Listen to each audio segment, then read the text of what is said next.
आज हम पढ़ेंगे कक्षा 6 का 8वां पाठ पंचश्लोका 5 पोएम्स। बच्चों, अच्छी बातें हमेशा हमारा मार्गदर्शन करती हैं और इस पाठ में भी जो श्लोक दिए गए हैं वो सरल हैं, सुबोध हैं और जीवन के लिए उपयोगी हैं। अच्छी बातों को संस्कृत में हम कहते हैं सुभाषित, यानी अच्छी कही हुई बातें जो जीवन में हमारा मार्गदर्शन करती हैं, हमें सही राह दिखाती हैं और हमारे जीवन को श्रेष्ठ बनाती हैं। और इस पाठ में जो श्लोक दिए गए हैं वो बहुत ही सरल हैं, आसान हैं। आप इनके अर्थों को भी बहुत आसान से समझ लेंगे और ये जीवन के लिए आपके विभिन्न क्षेत्रों में बेहद उपयोगी हैं। ग्रंथ में जो संकलित श्लोक हैं विभिन्न ग्रंथों से लिए गए हैं और ये श्लोक गेय हैं और मन को प्रसन्न करने वाले हैं। तो बच्चों, गेय शब्द किसे कहते हैं? गेय का अर्थ होता है गाने योग्य। हम कोई भी गीत गाते हैं तो हमें बहुत अच्छा लगता है, हमारा मन प्रसन्न हो जाता है और बार बार उस गीत को गाने का हमारा मन करता है।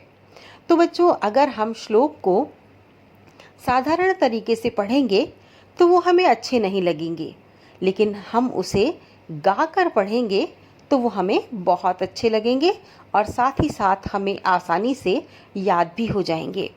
तो 8वें पाठ में पंचश्लोका शीर्षक से जो ये 5 श्लोक संकलित किए गए हैं उनमें पहला श्लोक है अलस्यस्य कुतो विद्या अविद्यस्य कुतो धनम अधनस्य कुतो मित्रम अमित्रस्य कुतः सुखम।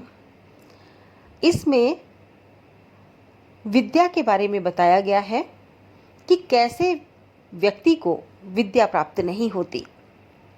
तो सबसे पहले वाक्य में बताया गया है अलस्यस्य कुतो विद्या, यानी आलसी व्यक्ति को विद्या प्राप्त नहीं होती है। जो बच्चा ये सोचता है कि चलो आज नहीं कल पढ़ लूँगा और इसी तरह से वो अपने सभी कामों को टालता जाता है, वो अपनी पढ़ाई को भी टालता है और कुछ भी सीखने की जो उसकी क्रिया है या उसकी इच्छा है या उसकी रुचि है उसमें भी वो आलस कर जाता है। तो कहते हैं आलस सबसे बड़ा शत्रु है जो मनुष्य के शरीर में ही स्थित होता है। यानी हम करना तो बहुत कुछ चाहते हैं लेकिन हम उसे टालते जाते हैं, हम उसे करने में आलस करते जाते हैं और अपने हाथों से समय को गंवा देते हैं। तो कहते हैं कि जो व्यक्ति आलस करता है, आलसी होता है, जो कार्य समय पर नहीं करता, उसे विद्या प्राप्त नहीं होती है। और जब विद्या प्राप्त नहीं होती तो इसका क्या परिणाम होता है, ये दूसरे पद में बताया गया है अविद्यस्य कुतो धनम।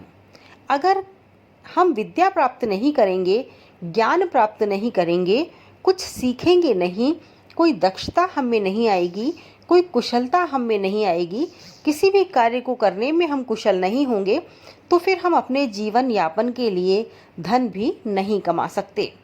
और जब धन नहीं कमा सकते तो क्या होता है, ये बताया गया है तीसरे पद में। तीसरा पद है अधनस्य कुतो मित्रम। अब कहते हैं कि जिस व्यक्ति के पास धन नहीं होता उसके मित्र भी नहीं बनते। बच्चों देखिए, ऐसा क्यों कहा गया है? हो सकता है कुछ निर्धन व्यक्तियों के भी मित्र हों, लेकिन उनकी मित्रता सीमित रहती है।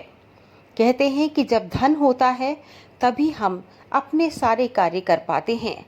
धन से ही हमें अनेक स्थानों पर आने जाने में सुगमता होती है और खाने पीने की वस्तुएं हम खरीद सकते हैं और बहुत सारे जो मनोरंजन के साधन हैं या जो भी एंटरटेनमेंट की चीज़ें हैं उनके लिए हमको धन की आवश्यकता होती है। और जब हम इन सब कार्यों में अपना समय देना चाहते हैं तो हमें लगता है कि हमारे साथ बहुत सारे लोग होने चाहिए या 2, 3, 4 लोग होने चाहिए जिनके साथ मैं मिलकर प्रसन्नतापूर्वक कोई मनोरंजक कार्य करूं। तो जब हम मनोरंजन करना चाहते हैं तो उसमें धन व्यय होता है और तभी मित्रों के साथ मिलकर बैठकर हम समय बिता सकते हैं। तो इसीलिए जिसके पास धन नहीं होता वो व्यक्ति कोई गतिविधि नहीं कर पाता और जब कोई गतिविधि नहीं कर पाता वह गतिविधि शून्य होता है। ऐसी गतिविधि जो प्रसन्नता देने वाली होती है तो उसके मित्र भी नहीं बनते हैं। अब जब मित्र नहीं होते तो क्या होता है, ये चौथे पद में बताया गया है। अमित्रस्य कुतो सुखम, कहते हैं मित्र के बिना सुख की प्राप्ति नहीं होती है।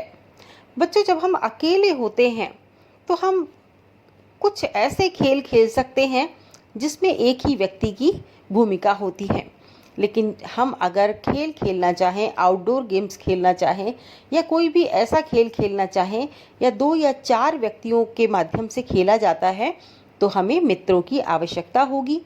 कोई भी कार्य करने हम जाते हैं तो हमें लगता है पिकनिक है या कोई मनोरंजक स्थल पर हम जा रहे हैं या हम मनोरंजन कर रहे हैं तो हमारे मित्र भी हमारे साथ हों। जब हम खाते हैं, पीते हैं, मित्रों के साथ साथ बातचीत करते हैं और आपस में बतियाते हैं, उठते बैठते हैं, हंसी मजाक करते हैं तो हमें अच्छा लगता है, यानी सुख की प्राप्ति होती है। तो कहते हैं मित्र के बिना सुख की प्राप्ति नहीं होती। तो देखिए बच्चों, इस श्लोक के अंदर कितना गंभीर अर्थ छुपा हुआ है। तो एक बार इसका सामान्य अनुवाद हम कर लेते हैं। आप समझ ही लिया होगा इस श्लोक के माध्यम से। तो चलिए सामान्य अनुवाद हम इसका करते हैं। आलसी व्यक्ति को विद्या प्राप्त नहीं होती, विद्या के बिना धन नहीं मिलता, धन के बिना मित्र नहीं बनते और मित्र के बिना सुख की प्राप्ति नहीं होती है। इसके बाद हम बात करेंगे दूसरे श्लोक की। नास्ति लोभो समो व्याधि, नास्ति क्रोधः समो रिपु, नास्ति दारिद्र्यवत दुखम, नास्ति ज्ञानात् परम सुखम। इसमें भी 4 पद हैं। पहले में बताया गया है कि नास्ति लोभ समो व्याधि, कहते हैं कि लोभ के समान कोई व्याधि नहीं है, कोई रोग नहीं है। बच्चों, यहाँ पर 2 शब्द आते हैं, एक शब्द है आधि और एक शब्द है व्याधि। आधि का अर्थ होता है मानसिक रोग और व्याधि का अर्थ होता है शारीरिक रोग। तो कहते हैं जब हमारे शारीरिक रोग होता है तो वो सबसे बुरी बात होती है और शारीरिक रोग होने पर हम कोई भी कार्य नहीं कर पाते हैं। तो कहते हैं यदि लोभ आपके अंदर आ गया तो वो एक शारीरिक रोग के समान है। जिस प्रकार से रोग हमें दुख देता है उसी प्रकार से लोभ लालच हमें आगे जाकर दुख ही देते हैं। दूसरे पद में कहते हैं कि नास्ति क्रोधः समो रिपु, क्रोध के समान, गुस्से के समान कोई शत्रु नहीं है। कहते हैं जो शत्रु होता है वो हमें दुख देता है, तकलीफ देता है और हमें पीड़ित करता है, किंतु क्रोध एक ऐसा शत्रु है जो हमारे अंदर ही स्थित होता है और जब हम क्रोध करते हैं तो वो हमें ही दुख देता है, हमें ही परेशान करता है, क्योंकि क्रोधित व्यक्ति स्वयं पहले परेशान होता है। जिस प्रकार से कहते हैं अग्नि पहले स्वयं जलती है तत्पश्चात दूसरों को जलाती है, उसी प्रकार से क्रोधित व्यक्ति अपनी हानि पहले करता है और उसके बाद फिर वो दूसरों की भी हानि करता है। तीसरे पद में बताया है नास्ति दारिद्र्यवत दुखम, यानी निर्धनता के समान कोई दुख नहीं है, दरिद्रता के समान, गरीबी के समान कोई दुख नहीं है। क्योंकि बच्चों कहते हैं ना कि सभी सुख के साधन हम धन से प्राप्त कर सकते हैं। अधिकतर जितने भी सुख के साधन हैं वो हमें धन के माध्यम से प्राप्त होते हैं। तो जब हमारे पास धन नहीं होता है तो हम कोई भी सुख के साधन नहीं जुटा पाते हैं, रोटी कपड़ा मकान तक हम नहीं ले पाते हैं। तो ये हमारे लिए बहुत ही बड़े दुख का कारण हो जाता है। इसके बाद अंत में बताया गया है नास्ति ज्ञानात् परम सुखम, और कहते हैं यदि किसी व्यक्ति को ज्ञान हो जाए तो ज्ञान के समान कोई भी सुख नहीं है। अब ये ऐसा क्यों कहा गया है? ये इसीलिए कहा गया है कि व्यक्ति चाहे किसी भी परेशानी में हो, कितना भी गरीब हो, कितना भी अक्षम हो, लेकिन यदि उसे ज्ञान हो गया है, अगर उसने इस बात को समझ लिया है कि मैं अपनी इस स्थिति से कैसे निकल सकता हूँ, मैं क्या कर सकता हूँ, एक सकारात्मक सोच लेकर जब वो चलता है और कोई ना कोई रास्ता वो ज़रूर निकाल लेता है अपने दुख, अपनी तकलीफ़ में से बाहर निकलने का। तो कहते हैं ज्ञान सबसे बड़ा सुख होता है। अब इस जो श्लोक है इसका हम अनुवाद कर लेते हैं। नास्ति लोभ समो व्याधि, लोभ के समान कोई रोग नहीं है, नास्ति क्रोध है समो रिपु, क्रोध के समान कोई शत्रु नहीं है। नास्ति दारिद्र्यवत दुखम, गरीबी के समान कोई दुख नहीं है। और नास्ति ज्ञानात् परम सुखम, और ज्ञान से बढ़कर कोई सुख नहीं है। अब तीसरे श्लोक की हम बात करते हैं। तीसरे श्लोक में लिखा गया है, प्रदोषे दीपकः चंद्र, प्रभाते दीपकः रवि, त्रैलोक्ये दीपकः धर्मः, सुपुत्रः कुल दीपकः। बच्चों, जब हमारे आसपास अंधेरा होता है तो हम दीपक जलाते हैं, और दीपक जलाते ही चारों ओर प्रकाश ही प्रकाश फैल जाता है, रोशनी ही रोशनी हो जाती है। तो दीपक जिस प्रकार से वातावरण को रोशनी से भर देता है, इसी प्रकार से कई अन्य चीज़ें हैं जो भी हमें रोशनी देती हैं। कौन कौन सी हैं वो चीज़? देखिए, बताया है, प्रदोषे दीपकः चंद्र, यानी शाम के समय, रात्रि के समय जो दीपक जो है, चंद्रमा जो दीपक के समान होता है। प्रदोषे यानी सायंकाल, शाम के समय, और शाम के समय से लेकर जो रास्ता दिखाने का काम है वो भी चंद्रमा करता है। यानी चंद्रमा की चांदनी जब बिखरती है तो हमें बहुत सारी चीज़ें उस चांदनी में दिखाई दे जाती हैं, तो वो एक दीपक के समान चंद्रमा कार्य करता है। कहते हैं प्रभाते दीपके रवि, और प्रभात के समय, सुबह के समय में जो दीपक होता है वो होता है सूर्य, यानी सुबह का हमको ज्ञान कराने वाला, और प्रातः सुबह के समय जो हमें राह दिखाने वाला, और हमें सब कुछ जो कुछ भी दिखाई देता है वो सूर्य की रोशनी में ही दिखाई देता है, तो वो हमारे लिए दीपक के समान होता है। इसके बाद कहा गया है, त्रैलोक्य दीपकः धर्मम, और तीनों लोकों में दीपक जो है धर्म है, यानी तीनों लोकों में मार्ग दिखाने वाला, रास्ता दिखाने वाला, रोशनी फैलाने वाला अगर कुछ है तो वो है धर्म।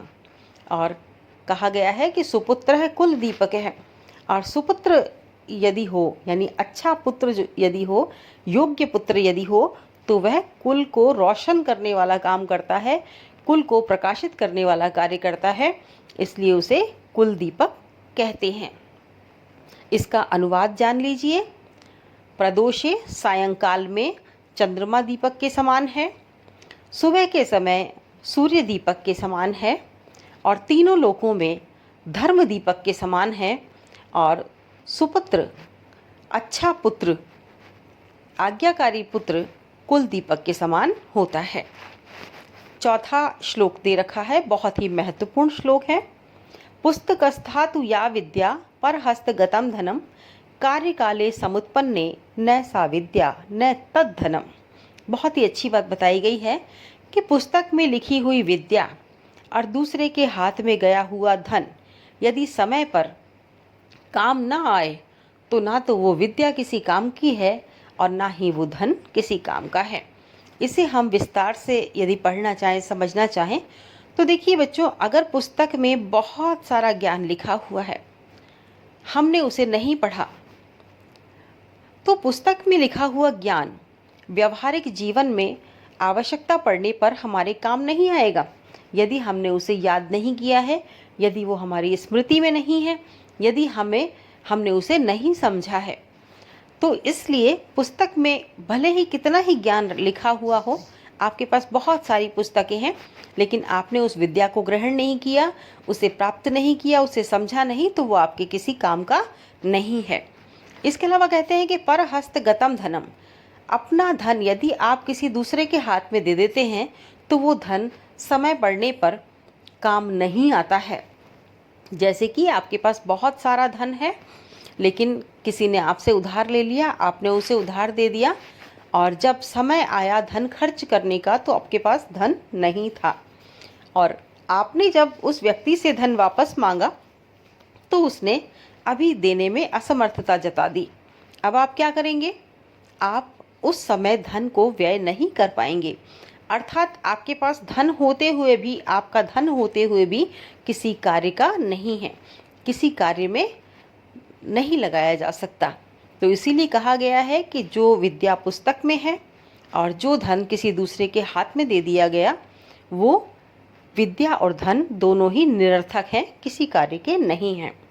अब ये 5वां श्लोक आता है, ये व्यक्ति के गुणों को दर्शाता है और इसमें लिखा गया है नरस्याभरणम रूपम, रूपस्य आभरणम गुणः, गुणस्य आभरणम ज्ञानः, ज्ञानस्य आभरणम क्षमा। ये मनुष्य के रूप के बारे में बताया गया है कि मनुष्य का जो रूप है वो उसका अलंकरण होता है, यानी बहुत ही सुंदर अच्छा दिखने वाला व्यक्ति जो होता है वो हमें बहुत ही सुंदर लगता है, अच्छा लगता है, मन को हरने वाला, चित्ताकर्षक लगता है। तो मनुष्य का जो गहना है वो है उसका रूप, सौंदर्य, और उसके रूप सौंदर्य का भी गहना जो है वो है उसके गुण। यदि व्यक्ति में रूप सौंदर्य हो किंतु गुण ना हो तो वो किसी काम का नहीं। और गुणों का भी सौंदर्य किससे बढ़ता है? ज्ञान से बढ़ता है। तो अगर गुण उसमें हैं और ज्ञान नहीं है तो किसी काम का नहीं।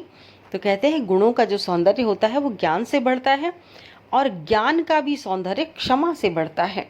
यदि किसी व्यक्ति को ज्ञान है तो वो प्रतिकार नहीं चाहता, बल्कि वो अधिकतर क्षमाशील होता है। छोटी छोटी बातों में ज़्यादा अपने आप को उलझाता नहीं है। व्यक्तियों को क्षमा कर देना उसे आता है और उसने सीखा है। तो इसका आप अर्थ जान लीजिए कि मनुष्य का अलंकरण उसका रूप है, उसका सौंदर्य है, और उसके सौंदर्य का अलंकरण उसके गुण हैं, उसके गुणों का गहना है उसका ज्ञान, और उसके ज्ञान का गहना उसकी क्षमाशीलता है।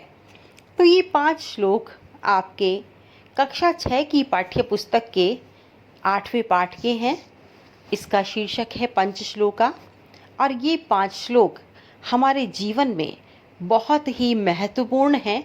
जिस प्रकार से हम विद्यार्थी हैं और अभी पढ़ाई कर रहे हैं, तो विद्यार्थी जीवन में इसमें बताया गया है कि आलस नहीं करना चाहिए, और हमें लोभ इत्यादि नहीं करना चाहिए, क्रोध नहीं करना चाहिए, ज्ञान की प्राप्ति करनी चाहिए, और पुस्तक के ज्ञान को हमें अपने अंदर समाहित करना चाहिए, यानी पुस्तक के ज्ञान को हमें प्राप्त करने का प्रयास करना चाहिए। तो ये तो थे इसके अर्थ और भावार्थ। इसके अनुसार ही बच्चों आप शब्दार्थों को याद करें, क्योंकि जब तक हम शब्दों के अर्थों को नहीं जानते हैं हम अनुवाद नहीं कर पाते हैं और किसी भी प्रश्न का उत्तर नहीं दे पाते हैं। इसके बाद कुछ प्रश्नोत्तर दिए गए हैं कि श्लोकों को याद कीजिए और सस्वर वाचन कीजिए। इसके अलावा एक एक पद में उत्तर दिए गए हैं, और कुछ व्याकरण से संबंधित प्रश्न इसमें पूछे हैं कि शत्रु पदस्य पर्याय कै, शत्रु का पर्यायवाची शब्द क्या दिया है? तो इसमें उत्तर है रिपु। दुख पदस्य विलोम शब्दम किम, दुख का विलोम शब्द क्या होगा? विलोम यानी उल्टा। दुख का विलोम शब्द होगा सुखम। रवि कस्य पर्याय, रवि किसका पर्यायवाची शब्द है? तो रवि सूर्य का पर्यायवाची शब्द है। अधनस्य पदे का विभक्ति, अधनस्य पदे षष्ठी विभक्ति। और इसके अलावा कुछ आपको एक पद में उत्तर देने के लिए कहा गया है। कस्य कुतः विद्या, अलसस्य, कस्य कुतः सुखम, अमित्रस्य, सुपुत्र कस्य दीपकः, कुलस्य, प्रभाते कः दीपकः, सूर्य है। और इसी प्रकार से पूर्ण वाक्य में भी उत्तर देने के लिए 4 प्रश्न दिए गए हैं। दारिद्र्यवत् किम नास्ति, दारिद्र्यवत् दुःखम नास्ति, कस्मात् परम सुखम नास्ति, कस्मात् परम सुखम न अस्ति, नास्ति ज्ञानात् परम सुखम। और त्रैलोक्य कै दीपके, त्रैलोक्य दीपके धर्म है। गुणः कस्य आभरणम, ज्ञानस्य, गुणः ज्ञानस्य आभरणम।